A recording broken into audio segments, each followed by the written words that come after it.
Isa sa mga pangunahing problema ng Pilipinas ay ang kawalan ng trabaho ng karamihang Pilipino sa ating bansa. Ayon sa kawanihan ng Labor and Employment Statistics, ang bilang ng walang trabaho sa ating bansa ay umabot hanggang 5% noong nakaraang taon o mahigit kumulang 2 milyong kataong Pilipino. Mas mataas ito kumpara ngayong taon kasalukuyan.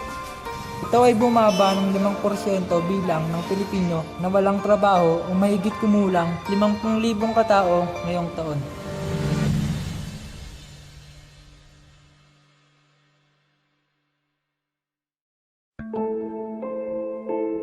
Nakakatuwa man kung iisipin dahil mas madami na ang Pilipinong nakakapagtrabaho, ngunit sapat ba ang kanilang kinikita sa araw-araw upang matustusan ng pang-araw-araw na gustusin?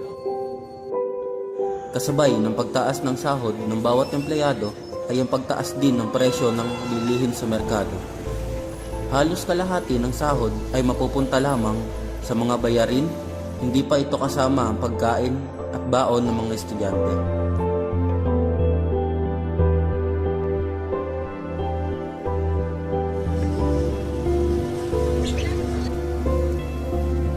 Sa pamilyang mayroong 9 na miyembro, mahirap talagang pagkasya ng kakarampot na kita mula sa pagtitinda ng kandila.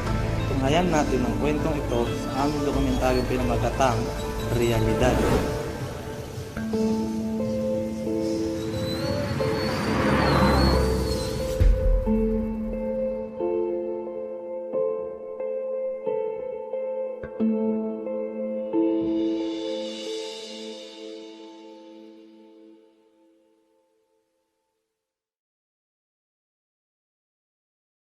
Ako si Milita Basila na 56 years old at taga Bunasar, Kandang Cavite.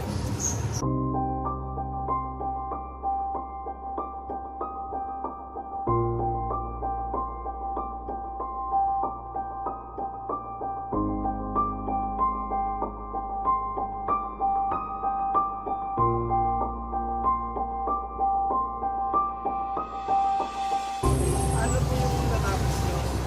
High school graduate lang. Sa anong paaralan? Ako'y taga Bicol ko, taga Tabaco, Albay. Ako'y nagtapos sa Tabaco National High School.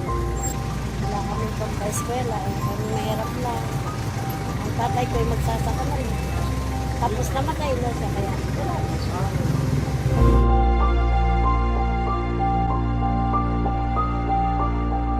Di ba yung muna may sa college? Ano po na-produce yung course? Teacher, Teacher po. sana. May anak po ba kayo tsaka asawa ko? Oh, meron na anak ko siya. Oh, ang manugang ko ay ano na, 5 na. Ang 4 na lang nandiyan sa akin. Yung bunso ko na lang, grade 10 na. Ilang taon na po yun? Ano, 16.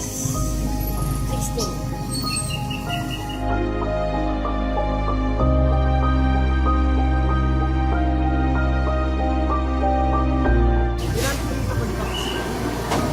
Lahat naman sila nakatapos na high school, kaso nga lang, yung panganay ko nakatultong naman ng college. Yung pangatlo ko, pagtapos naman ng college, nasa Manila ko nagtatrabaho. Technician siya roon. Kaso may asawa na. Eh, yung lalaki ko nagtatrabaho doon sa GMA, kaso nga lang, kwan lang yun, tindahan. Pero malaki din naman ang sweldo. Tagal lang kasi siya doon eh.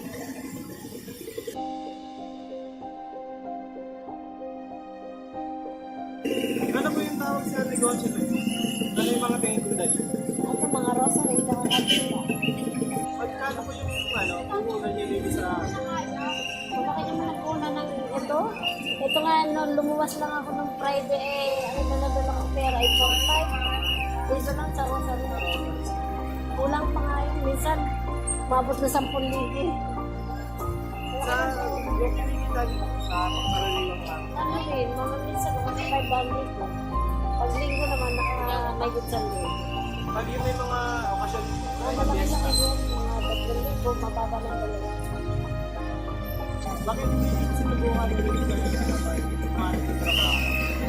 Dahil naiya ako kasi hindi ako nakatapos sa college. Baka hindi tanggapin. Hindi high school lang. Anong oras po kayo nagtitinda simula dito? Tsaka Umaga, tsaka mga alas 7. Uwi na. Pag umaga, anong oras? Kanina, tanghali na ako kasi namalengke pa ako yun. Minsan, napunta rin ako mga 8. Na umaga.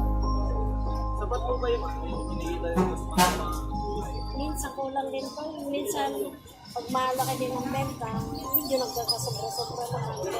Iipon. Kasi pag kulang ang benta, kukunti, meron ka makukuha.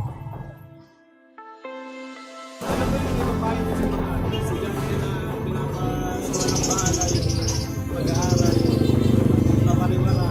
Kaya nga dapat pagtuunan nilang pansin ng pag-eskwela kasi mahirap. Lalo. 20 lang yan. Mahirap yung hindi nakatapos talaga. Mahirap. Lalo na kung nagpamilya ka na. Napakahirap maghanap ng trabaho. Dapat talaga magtapos kahit mahirap magtyaga.